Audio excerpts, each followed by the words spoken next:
We have had a lot of interesting reading, I think, in this last little book that we've been looking at in sermon series. I am a church member. Because sometimes we forget what God's intention and purpose for us is, and we look at it from our own perspective. And I think being a part of God's church is truly a gift. That's what He intended it for us, is to be a gift to us, to bless us, to give us something to be joyed about. Today is Father's Day, and no, these aren't yours. What happens usually over Father's Day in the years is that oftentimes children will bring their fathers presents. And I thought through the years all these wonderful different little presents that sometimes I have gotten, and maybe some of you or you've seen in your household gotten. There are some gifts that are given just for Dad's enjoyment. As I get older in life, a lot of the gifts I get are given to me so that I can play with grandchildren with them. It's like games. Ginger's dad, this always happened to him, I found out. So the tradition, I think, is sort of winding down to me, is that whenever he got a gift at birthday or Christmas or other times, oftentimes it was something that was like, oh, well, how wonderful. It's a game, that everybody gets to play. And then there were other moments where at times you'd get gifts that were personal and things. Through the years, and I don't have it happen as often anymore because of our culture and the way we dress and things, but my children oftentimes got me neckties.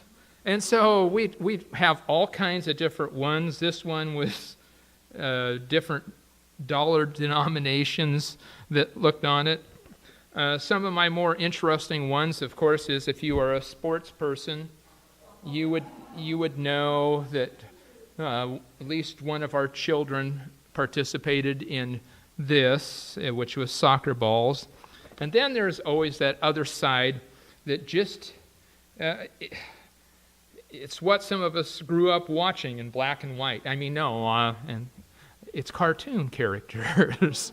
And so you look at this and you're thinking, wow, aren't those wonderful gifts? And when you get them at times, you're going, those are great. How often am I going to use those particular ties?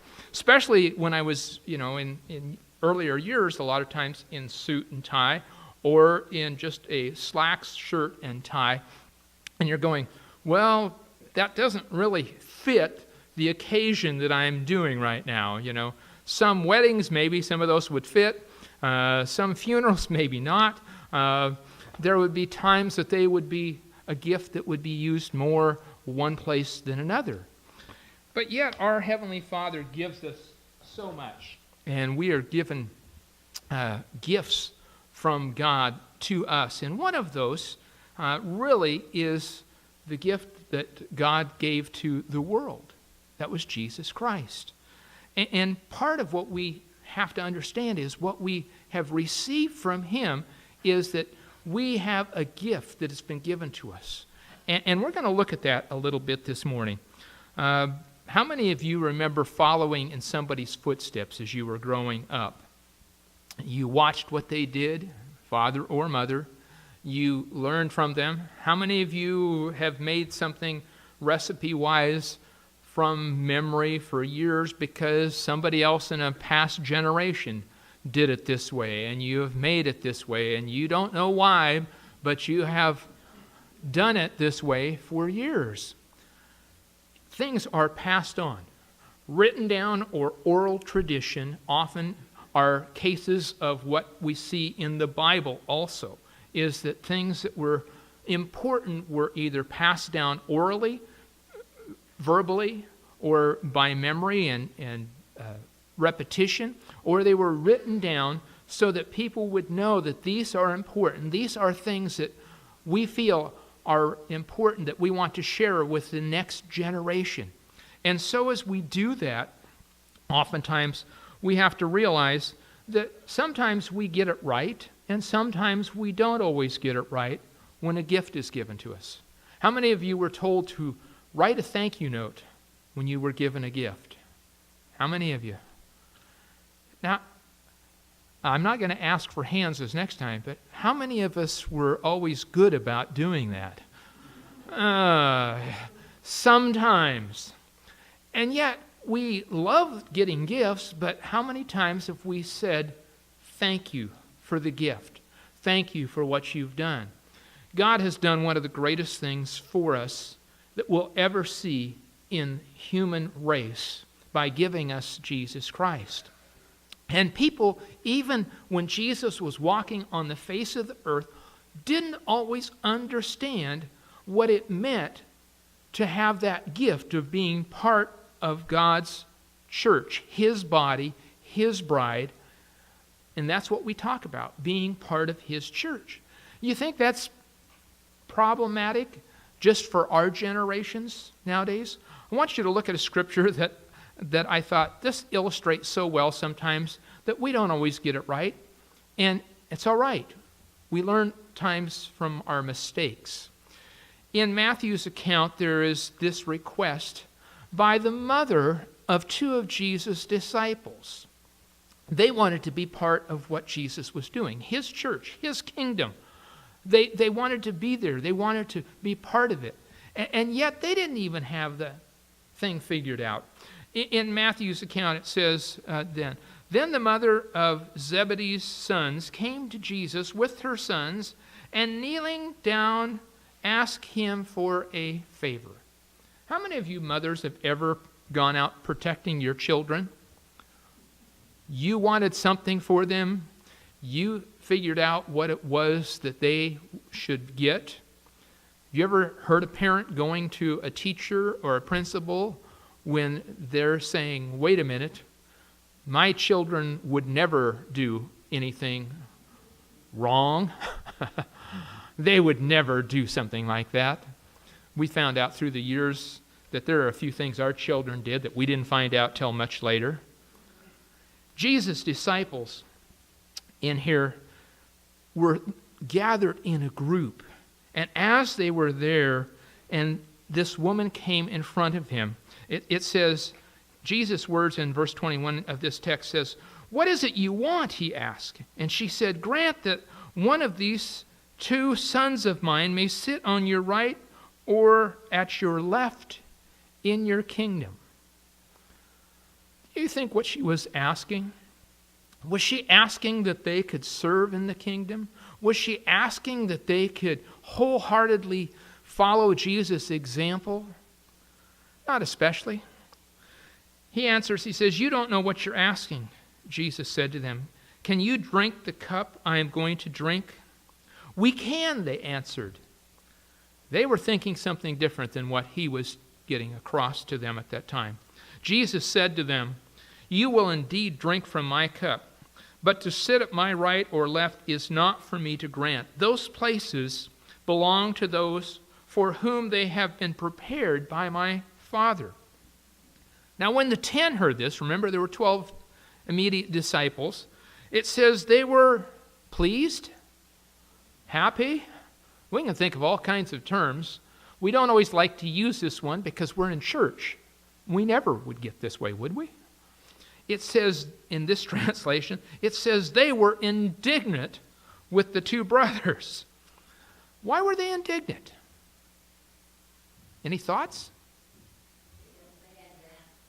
They hadn't asked first. They wanted to be there. Have you ever thought that sometimes we say that we would like something to be this way, but yet we look and we're going, oh, really? Personally, I wish it was me. Have you ever heard somebody had good fortune about something and you're going, man, I wish that would have been me? Going through the grocery store lines, you see these things where the millionth customer comes through. And I've seen TV shows where they've done that, and they've set something up and somebody says, "Oh, can I cut in front of you in line?" And they cut in front of them, and then all of a sudden everything goes off and it goes, "You're the millionth customer. You've won." And this person that's sitting there going, wait, they cut me off. That should have been what? That should have been me. That should have been mine. The attitude oftentimes is not about what's good for everybody or all of those around us, but what's in it for me. And in the church, Jesus never was looking for followers to say, what's in it for me? He was looking for followers like you and I that would take and accept what he has given to us and want to share it so badly with others that we would take and be proud of the gift that he has given to us and want to share it with others. In that verse 24, it says, when the 10 heard about this, they were indignant with the two brothers. Jesus called them together. Can you imagine that? Because over here were the two brothers with the mother asking the special favor, and over here were the other ones off to the side, and it's like, wait, we should be the ones getting those spots. And Jesus brings them all together. And he says, you know that the rulers of the Gentiles lord it over them, and their high officials exercise authority of them. Not so with you. Instead, whoever wants to become great among you must be your what? Servant. And whoever wants to be first must be your slave. Just as the Son of Man did not come to be served, but to serve, and to give his life as a ransom for many. That's got to be the strangest gift that was ever given. We are given a gift that gives us life and salvation, and Jesus says it's going to cost you. It's going to demand of you a servant's heart. Man, I like gifts that don't cost me. It's all there. It comes and it just makes me happy. But what about that? Are we looking at things that we say, what is it that Jesus has given to us? What is it that he gives to us that is so good that we can't help but share it with others?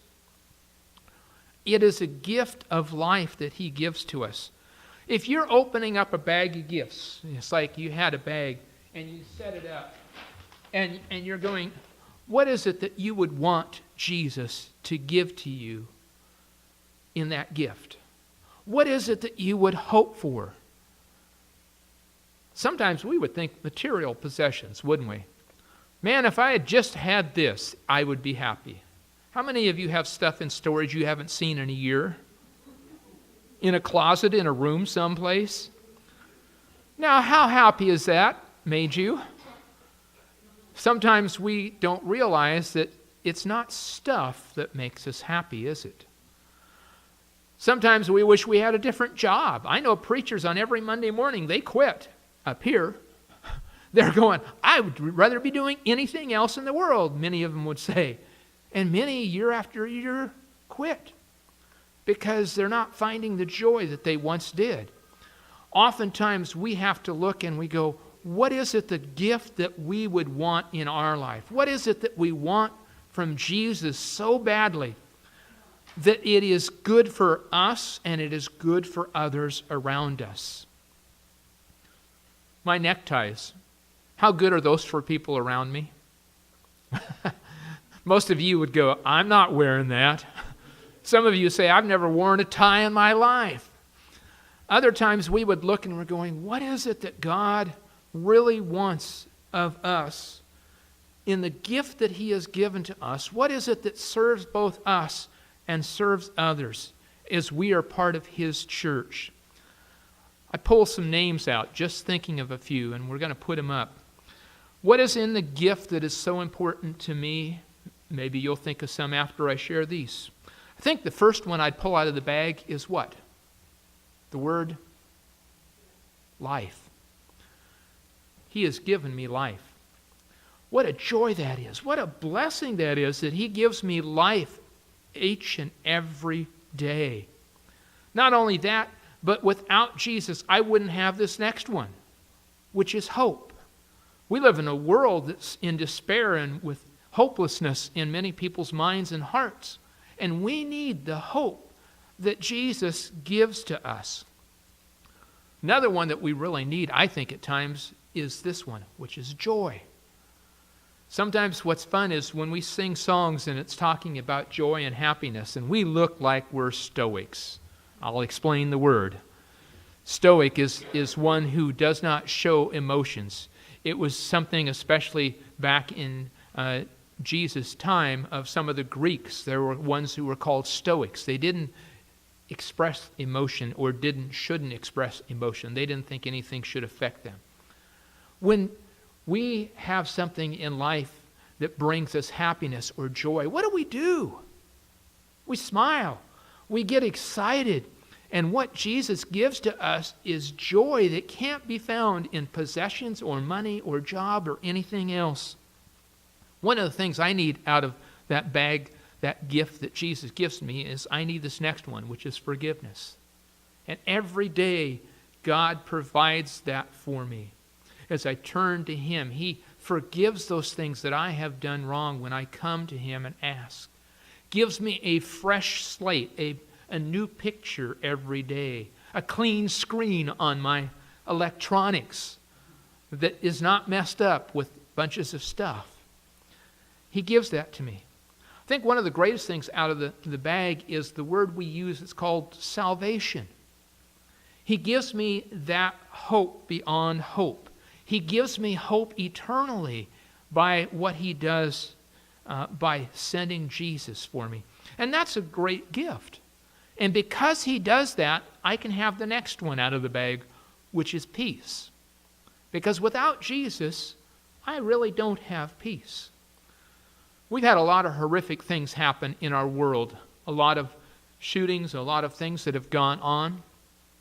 I have a friend who is a preacher close by, and he had conversation with some of us in our group one time, and he has said, I have peace in my life. He says, if something happens to me, it's all right, because I have peace about who my Lord is and where I'm going and where my destination is. And I thought, boy, if you lived in a war-torn, strife country, that might be the only thing that you seem to have at some time in your life. I think the other word that I came up with out of this gift that God would give to us is the word grace. Unearned, undeserved. It's a gift from God. Have you ever asked somebody for a gift? Here's hints of what I would like. It's Father's Day. My birthday's coming up. Our anniversary's coming up. Let me give you hints of something that you might do to earn favor with me, to make me happy because of the gift that's given. God gives a gift that is free.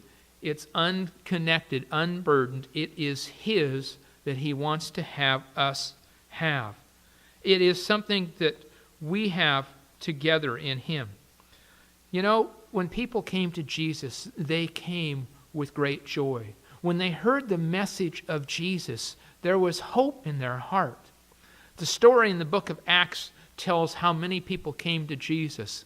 And there was one especially that I remember, an Ethiopian official, an Egyptian type person, riding in a chariot. And one of Jesus' followers gets in and rides with him and explains to him that joy, that hope, that salvation that's found in Jesus. And this one's so excited, he sees a body of water and he says, whoa, stop this thing.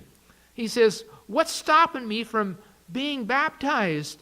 Because they had explained that to him too. And it's like, wow, do we get that excited? Do we see it in that light? We should. It's a great gift that we are given. And sometimes we don't appreciate it. Salvation is there for everyone. Another friend of mine, and I thought these words sort of hurt because sometimes I only think about the one and not the other. He said, Jesus brought salvation to both those in heaven and in hell. And oftentimes we don't think, the ones that are in hell have had this hope. But yet he says the difference is whether we accept or we reject the gift. Christ died for all. It says, for all have sinned and fallen short of the glory of God. It tells us those who have accepted Jesus have accepted the fact that they want to be part of His church. That's what it says. I am a church member. We can be church members universally when we accept Jesus. In other words, He is our Lord. There are many Christians around the world, but we also connect locally so that we can work and serve together. And that's important, that we say, I have accepted Jesus, and by doing so, I'm going to serve and be a part of this body also. We look at that and we say, that's what we want. We want that kind of gift. We want that kind of hope in our life. The little book that says, I am a church member, I hope you read it. You take it, reread it, look at it, because it is a gift that is given to us. What are we going to do with that gift? Are we going to receive it? Are we going to use it? Are we going to honor the gift that God gave to us and share that gift of hope and life with others?